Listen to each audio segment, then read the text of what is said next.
tayong mananahimik, hindi tayo magtatago dahil tungkulin natin makit ng gobyerno para sa tao at hindi yung affairs. Narito ang pasilip ng KMJS Katinang Lagi, the movie. Dinig mo nga kasi yung mga ano nyo, yung pinapanood nyo. Tama na nga, ikuhanin mo na nga muna. Sobra-sobra kasi itong mga to mag-ano eh.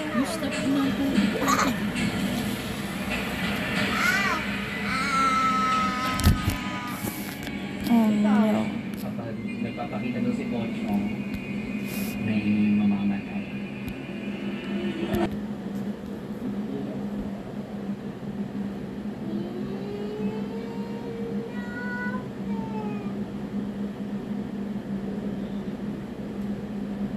Ang bagal naman mag-ano ng ano, ang FEU, ng ano. May message na ba ang FEU kung may pasok kayo hindi, sweet?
Ito, nilalakla, paniniwala kasi niya, ito raw ang makapagpapagaling sa kanyang diabetes. Sa irita ka kasi gawa ng unang-una mabdi, medyo open dahil panglanggam. Kumakain na po ako, hindi ko rin po alam kung bakit. Hanggang sa nagpa-check up ako, yun nga po, mataas nga po yung sugar ko. Ang kanyang araw-araw na iniinom na po siya, hindi po natuloy yung pagputol. Naramdaman ka ng katawan ko yung pagbabago kasi para kang nag-busy. Okay nga bang gamot sa sakit ang tinatawag nila okra water? Okra water na siyang araw-araw ngayong iniinom ni Oligario, tubig lang daw na pinagbabara ng iniwang okra. Ang mga okrang gamit ni Oligario, pinipitas niya sa community garden ng kanilang barangay. Ayan po, makabibitas lang po. Press to press po. Tatanggalin natin ang bulok. Kasi yan yung nagbubulok eh. Tapos i-slice natin ang mga dalawa para lumabas yung katas niya. Lagyan natin ng tubig. Overnight siguro babad natin bago natin inumin. Para mas lumabas yung mismo dapat ang galing sa okra. Kaya mo kasi may iniinom ko po siya. Parang tubig na may yapot-yapot ng konti.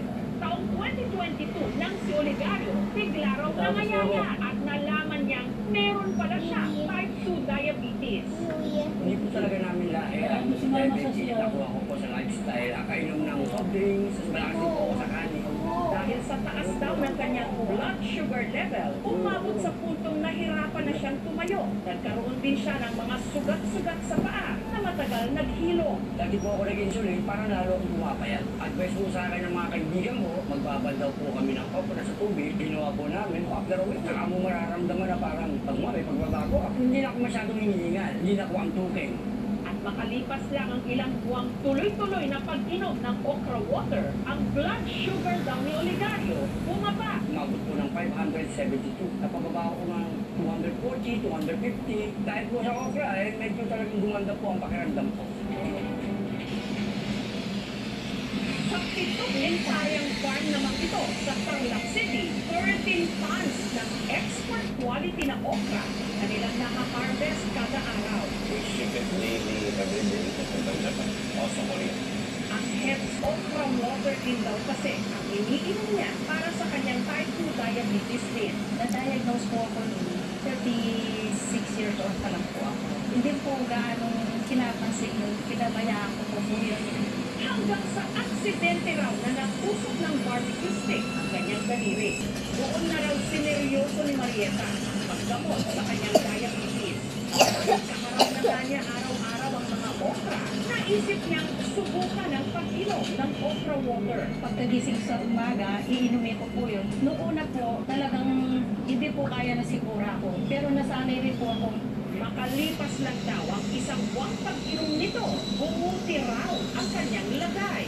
Nung magpa-check up po ako, bumaba na po yung blood sugar ko. Na 120 po, hanggang bumalik na po sa normal sa katagalan. Pati ang parang nabubulok na raw niyang sugat sa daliri, unti-unti ring naghilo. Hindi po natuloy yung pagputol. Kaya laging Estudyante si Jo Marie. Tayo sa playing basketball, naputol yung 3 ligament and nagkaroon po ng operation for that. Dahil sa tinamong injury, kinailangan niya raw magbawas ng timbang. Kaya nag-research daw siya ng weight loss treatment hanggang meron daw nagrekomenda sa kanya na uminom ng okra water. May mga kaibigan akong nagbigay sa akin ng medicinal value of drinking the okra water. Parang kumain ka na ang palaya na ano ng mukha ko. Titisin mo talaga. Magulo siya, saka malaway, isang kitchen. Inuubos ko yun sa isang araw. Ang okra, mayaman din ito specifically sa mga sustansya katulad ng vitamin C, A, folic, magnesium at calcium. At itong mga sustansyang ito ay importante para sa ating mga puso, sa ating immune system at overall health. Pero paalala ng eksperto, bagamat nakakatulong daw ang okra water sa pagpapababa ng blood sugar levels dahil meron itong insulin, hindi raw ito sapat para gamutin ang diabetes. huwag na huwag natin itigil ang ating mga gamot, lalo na kung hindi naman tayo sigurado sa iniinom o kinakain natin na nakakapagpaganda ng blood sugar natin. Importante yung pag-follow up niya sa doktor. Mataas to sa tinatawag na oxalates. Dalawa lang kami. May nag-direct ng kantina doon. Dito siya nakita. Nakatingin siya sa ilalim ng tulay. Sa ilalim po siya. Nakatingin dito.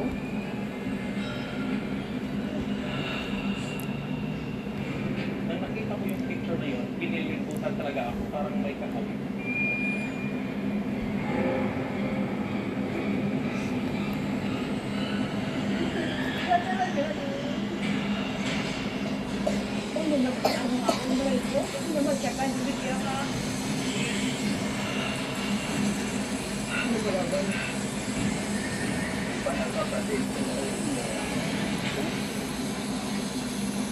Ako po.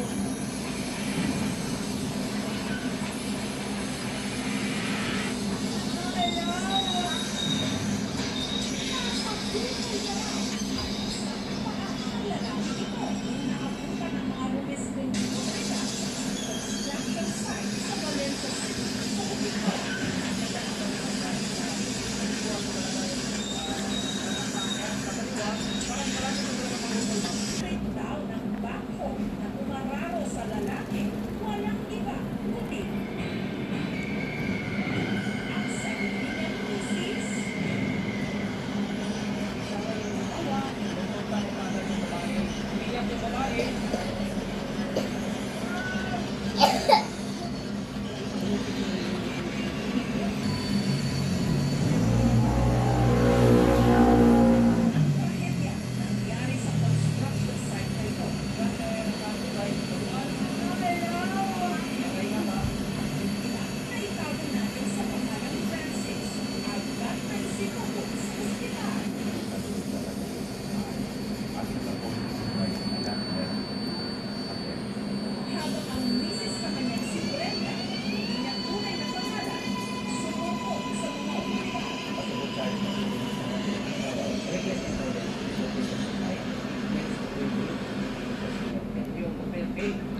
Hindi lang kasi siya ang nalitratuhang nakaangkas sa motor.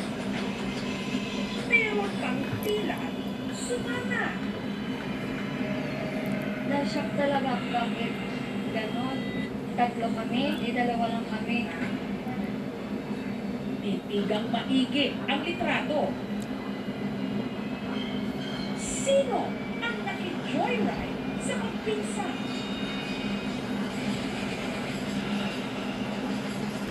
Ang selfie, kuha raw ni Nita habang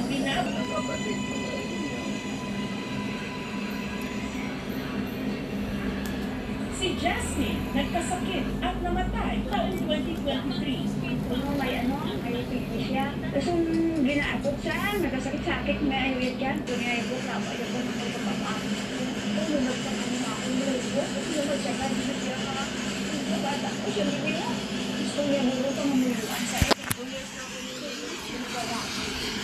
Kasi hindi siya pag-aaral, life.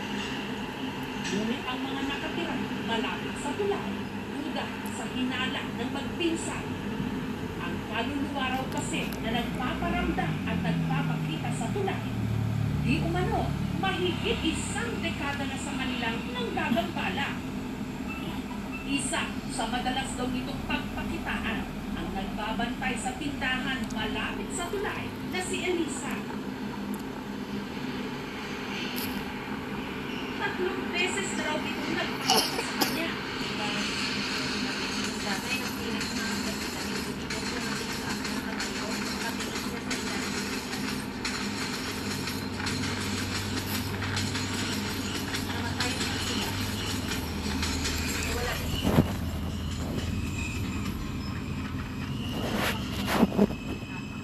Wala.